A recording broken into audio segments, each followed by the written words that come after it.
আজকে আমার একটা ব্যস্ততম সকালের গল্প তোমাদের সাথে শেয়ার করি চলো। তো সকাল সকাল ঘুম থেকে উঠে ফ্রেশ হয়ে এখানে দেখো ঘরটা ভালো করে আগে ঝাড় দিয়ে নিলাম। তো এখন ঘড়িতে মোটামুটি এই 6:30টার মতো বাজে।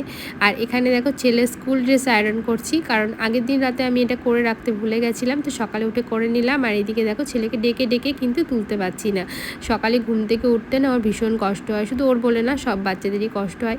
তো যাই হোক, এখানে ওকে তুলে নিয়ে ওর পাপা দেখো ওখানে ড্রেস পরিয়ে দিচ্ছে, আর আমি এখানে ওর ভাতটা রেডি করে নিচ্ছি। ওর জন্য একটু আলু সেদ্ধ ভাত করে নিয়েছি। সকালে কিন্তু আমি ম্যাক্সিমাম দিন ওকে আলু সেদ্ধ ভাত খেয়েই পাঠাতে পছন্দ করি, বা পাঠাইও বলতে পারো। আর আজকে ওর নতুন স্কুল শুরু হলো, মানে ওয়ানে উঠলো, তো আজকে প্রথম দিন, সেই জন্য আজকে স্কুল কিন্তু একটু তাড়াতাড়ি ছুটি হয়ে যাবে। সেই জন্য আজকে ওকে হেভি কিছু টিফিনে দিইনি, শুধুমাত্র ফল দিয়েছি আর দুটো বিস্কিট দিয়েছি। সেটা ওর বায়না করেছিল তাই দিতে হয়েছিল, বিস্কিটও আমি দিতে পছন্দ করি না। তো যাই হোক, ওর বাবা দেখো ওকে স্কুল বাসে তুলে দিয়ে আসলো। আর তারপর বাড়ি এসে আমি আমাদের দুজনের জন্য একটু লিকার চা বানিয়ে নিলাম, আর লিকার চা একটু বিস্কিট দিয়ে খেয়ে নিলাম। আর তারপর আমি দেখো চলে এসেছি রান্নাঘরে। তো এখানে রান্না করছি মুসুরির ডাল, 5 ফোড়ন দিয়ে, পেঁয়াজ, টমেটো, লঙ্কা দিয়ে। তো এখানে ডাল করে নেব, আর করে নেব আজকে আলু বরবটি ভাজা। আজকে ছেলের পাপার বেরোনোর একটু তাড়া ছিল, সেই কারণে আজকে আর বাজারে যায়নি আর মাছও আনেনি। আর সেই জন্য আমি কিন্তু এই নিরামিষই রান্না করছি। তো দেখো এখানে আলু বরবটি ভেজে নিচ্ছি, আর এখানে তো ডাল করে নিলাম। আর এই যে এখানে ওর জন্য একটা ডিম অমলেট করে দিচ্ছি।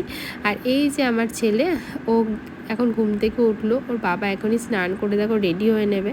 তো এই যে দেখো স্নান করে তাড়াতাড়ি করে রেডি হয়ে খেয়ে কিন্তু বেরিয়ে গেল। আর আমি এখন ছেলের জন্য খাবার বানাবো। তো ওর জন্য আজকে বানাচ্ছি দুধ, ওটস, খেজুর দিয়ে। তো এটাই ওকে সকালে ম্যাক্সিমাম দিন দিই, মাঝে মধ্যে রুটিও দিই।